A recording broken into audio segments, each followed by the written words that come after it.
Hello students, आज हम BSc second यानी द्वितीय वर्ष में हम अपनी यूनिट सेकेंड में चैप्टर सेकेंड में एंजियोस्पर्मिक फैमिलीज के बारे में पढ़ेंगे।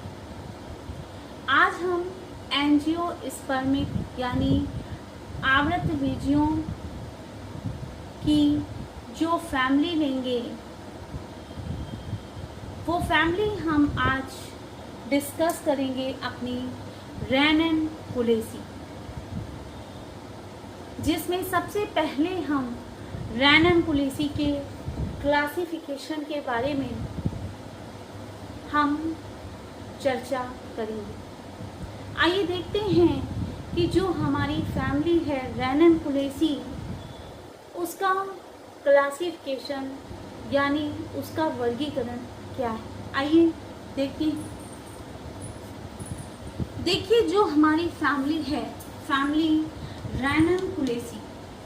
सबसे पहले तो मैं आपको बता दूं, जो हमारी फैमिली है उसमें हमारे 50 जेनरा यानी कि 50 वंश तथा लगभग 1900 जातियां हमारी पाई जाती हैं।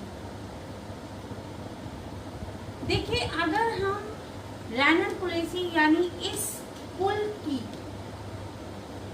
अपने भारत में बात करें तो भारतवर्ष में इस कुल के 20 जेनेरा यानी 20 वंश और 154 जातियां पाई जाती हैं, जो हमारे पर्वतीय क्षेत्र होते हैं उनमें ही ये उगती। अब हम देखेंगे इसका क्लासिफिकेशन। तो देखिए, जो हमारा फैमिली है रैनन-कुलेसी, इसका जो डिवीजन है यानी कि जो इसका विभाग है वो है फैनरोगेम्स। अब हम आते हैं इसके उपविभाग में, तो इसका जो उपविभाग है वो है एंजियोस्पर्मी। क्लास यानी वर्ग है डाइकोटिलीडन्स। सब क्लास यानी उपवर्ग है हर्बेसी। ऑर्डर है रेनेलीस और फैमिली है रैनन-कुलेसी। तो देखिए, ये था हमारा क्लासिफिकेशन किसका, फैमिली रैनन-कुलेसी का। अब हम रैनन-कुलेसी के प्रमुख वंश के बारे में जानेंगे। तो देखिए, जो रैनन-कुलेसी का प्रमुख वंश है यानी इसका जो मेन जेनरा है, मेन जेनरा को हम बोलते हैं प्रमुख वंश, क्या है देखिए, डेल्फिनियम, रैनन-कुलस, कलीमेटस। ये तीनों ही हमारे क्या हैं, प्रमुख वंश हैं यानी मेन जेनरा हैं किसके, रैनन-कुलेसी के। तो देखिए, ये तो बात करी हमने रैनन-कुलेसी के क्लासिफिकेशन की, उसके मेन जेनरा की, उसके वंश के बारे में हमने बात की कि कितने हमारे वंश पाए जाते हैं, 50 वंश होते हैं। अगर हम भारतवर्ष में इसके वंश को देखें तो 20 वंश होते हैं। जातियां 154 जातियां हमारे भारतवर्ष में पाई जाती हैं और पूरे विश्व में बात करें तो लगभग 1900 जातियां हमारी रैनन-कुलेसी की मौजूद होती हैं। अब हम बात करेंगे फैमिली रैनन-कुलेसी में उसके हैबिट यानी कि उसके स्वभाव के बारे में। आइए देखते हैं रैननकुलेसी जो हमारी फैमिली है उसका हैबिट यानी उसका स्वभाव कैसा है। तो देखिए जो हमारी फैमिली है रैननकुलेसी कैसी है, एनुअल हर्ब होती है यानी वार्षिक, या हम ये भी कह सकते हैं कि वार्षिक अथवा बहुवार्षिक शाख होती है, वुडी क्लाइंबर्स होती हैं। और रैननकुलेसी की समझिए कुछ जातियां ऐसी भी होती हैं जो कैसी होती हैं, जलीय होती हैं यानी एक्वेटिक हर्ब्स होती हैं। वो एक्वेटिक हर्ब्स में आप एक जाति जो है वो है आपकी रैननकुलेसी एक्विटिलस। जो आपकी रैननकुलेसी एक्विटिलस होती है वो आपकी कैसी होती है, एक एक्वेटिक यानी एक जलीय जाति होती है, किसकी, आपकी रैननकुलेसी। तो देखिए ये तो हमने जाना रैननकुलेसी की हैबिट यानी उसके स्वभाव के बारे में कि वो कैसा होता है, वार्षिक अथवा बहुवार्षिक शाख होता है। अब हम देखेंगे फैमिली रैननकुलेसी की रूट और स्टेम के बारे में। तो आइए अब हम देखते हैं उसकी रूट कैसी है और स्टेम कैसा है। तो देखिए जो हमारी फैमिली है, फैमिली रैननकुलेसी, उसका जो रूट होता है कैसा है, ब्रांच्ड है यानी कैसा, शाखित है, और टैप रूट है यानी मूसला जड़ें उसमें पाई जाती है। नेक्स्ट अब हम रैननकुलेसी में स्टेम को देखेंगे यानी तना कैसा होता है। तो देखिए रैननकुलेसी का जो स्टेम होता है यानी जो तना होता है वो कैसा, इरेक्ट होता है यानी सीधा खड़ा होता है, ब्रांच होता है यानी शाखित होता है, सिलेंड्रिकल होता है यानी बेलनाकार होता है,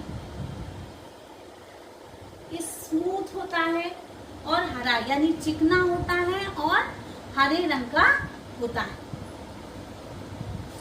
तो ये हमने जाना फैमिली रैननकुलेसी के रूट के बारे में, उसके स्टेम के बारे में कि उसकी रूट कैसी होती है, कैसी उसकी स्टेम होती है।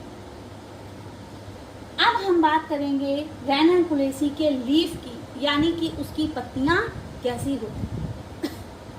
आइए समझते हैं कि उसकी लीफ कैसी है। तो देखिए जो हमारा रैननकुलेसी है उसकी जो लीफ यानी उसकी पत्तियां होती हैं कैसी होती हैं, एकांतर होती हैं। सबसे पहले देखिए अल्टरनेट होती है। एकांतर क्या होता है, अल्टरनेट होती है। एक चीज और कह रहा है कि लीफ हमारी कैसी है, सेसाइल है। मैंने आपको लास्ट टर्म में बताया था कि जो हमारी सेसाइल होती है वो कैसी होती है कि हमारी कुछ लीफ ऐसी होती हैं जो कि कटावदार होती है, कटी फटी। तो ये जो कटी फटी लीफ होती हैं इन्हीं को हम क्या कहते हैं, सेसाइल यानी कटावदार। आइए अब हम आगे देखते हैं कैसी है। नेक्स्ट है रेटिकुलेट वेनिएशन यानी जालिका रूपी होती है। लीफ शीट प्रेजेंट होता है यानी जो उसकी पत्ती होती है उसका आवरण उपस्थित होता है। तो ये हमने जाना रैननकुलेसी की लीफ यानी कि उसकी पत्तियों के बारे में कि कटाव कैसा है। उसकी लीफ कैसी है, सेसाइल है। सेसाइल मैंने आपको बताया कैसी होती है, कटावदार होती है यानी जो पत्ती हमारी कटी फटी होती है वो क्या कहलाती है, कटावदार। अब हम जानेंगे कि उसका इन्फ्लोरेंस कैसा होता है। इन्फ्लोरेंस से आप इन्फ्लोरेंस का मतलब समझिए कि जो हमारी फैमिली होती है, इन्फ्लोरेंस यानी कि जो पौधों में पुष्प होते हैं वो हमारे पुष्प उस पौधे में किस प्रकार से व्यवस्थित हैं। इसमें देखिए यहाँ पर आपका लिखा हुआ है कि इन्फ्लोरेंस कैसा है, रेसिमोस है। रेसिमोस कैसा होता है, जो पुष्प हमारा गुच्छों में होता है उसको हम क्या कहते हैं, रेसिमोस। यानी पुष्प हमारे कैसे व्यवस्थित हैं, गुच्छों में व्यवस्थित हैं, रेसिमोस हैं। आइए अब हम देखते हैं कि जो हमारा रैननकुलेसी का फ्लावर है, यानी जो हमारा उसका पुष्प होता है वो कैसा होता है। आइए देखिए जो हमारा रैननकुलेसी है उसका फ्लावर कैसा है, पैडीसिलेट। पैडीसिलेट का मतलब क्या है कि जिस फूल में या जिस पुष्प में हमारा डंठल पाया जाता है उसे हम कहते हैं पैडीसिलेट। पैडीसिलेट क्या है, डंठल। तो फ्लावर में क्या है, डंठल है, यानी पैडीसिलेट। Next zygomorphic. जाइगोमॉर्फिक क्या होता है, देखिए मैंने आपको लास्ट टर्म में भी बताया था कि जब हम कोई एक पुष्प लेते हैं और उस पुष्प की जब हम एक लंबवत काट करते हैं, काट करने के बाद जो उसका राइट पोर्शन और जो लेफ्ट पोर्शन होता है, अगर वो हमारा समान है, यानी कैसा है, एक समान है, एक जैसा है, तो कैसा होगा, उसको हम कहेंगे एक्टिनोमॉर्फिक। ठीक। और अगर यही हमारा काट करने के बाद उसका राइट और लेफ्ट पोर्शन असमान है तो उसे हम कहेंगे क्या, जाइगोमॉर्फिक। आइए अब हम देखते हैं और कैसा है। तो देखिए कैसा होता है, कंप्लीट होता है, यानी पूर्ण तरीके से क्या होता है, विकसित होता है। नेक्स्ट हमारा है हर्माफ्रोडाइट। हर्माफ्रोडाइट से मतलब क्या है, उभय लिंगी। अब हम देखते हैं इसका कैलेक्स। कैलेक्स क्या होता है, जो हमारा पुष्प का बाह्य दल होता है, बाहरी दल, वो कैसा है, सीपल्स 5 है, यानी जो बाह्य दल कैसा है, वो कैसा है, 5 है, स्वतंत्र है। पॉलीसिपेलस। पॉलीसिपेलस का मतलब क्या कह रहा है वो, कि जो बाह्य दल है वो 5 है और कैसा है, स्वतंत्र रूप से है। अब हम देखते हैं उसकी करोला के बारे में, यानी उसका दलपुंज। दलपुंज कैसा है, पीटल्स कितनी है, दलपुंज 4। पॉलीसिपेलस यानी दलपुंज हमारी 4 हैं। पॉलीसिपेलस जो नहीं, गैमोसिपेलस है, गैमोपिटेलस है, सॉरी गैमोपिटेलस है। तो गैमोपिटेलस क्या है, संयुक्त दली है, संयुक्त रूप की है। नेक्स्ट क्या है, वेलवेट कलर, यानी बैगनी रंग की है। अब हम देखेंगे उसके एंड्रोसियम के बारे में, यानी उसका जो पुमंग होता है, पुमंग। आइए देखते हैं पुमंग क्या है। पुंकेसर, यानी जो उसका स्टेमन है, स्टेमन को हम कहते हैं हिंदी में पुंकेसर। पुंकेसर कितने हैं, 15 हैं। एक चीज और ध्यान रखिएगा कि जो हमारे पुंकेसर होते हैं वो 15 होते हैं। ये हमारे जो पाए जाते हैं वो 3-3 ग्रुप में होते हैं, 3-3 ग्रुप में होते हैं, 5-5 करके होते हैं, यानी 3-5-15, यानी 3-3 के ग्रुप में। तो कैसे हैं हमारे एंड्रोसियम, यानी कि पुमंग, उसके पुंकेसर 15 हैं, 3-3 के समूह में हैं और पृथक हैं, अलग अलग हैं। फिलामेंट जो उसकी है कैसी है, लंबी होती है। अब हम देखेंगे उसका गाइनोसियम, यानी कि उसका जायांग।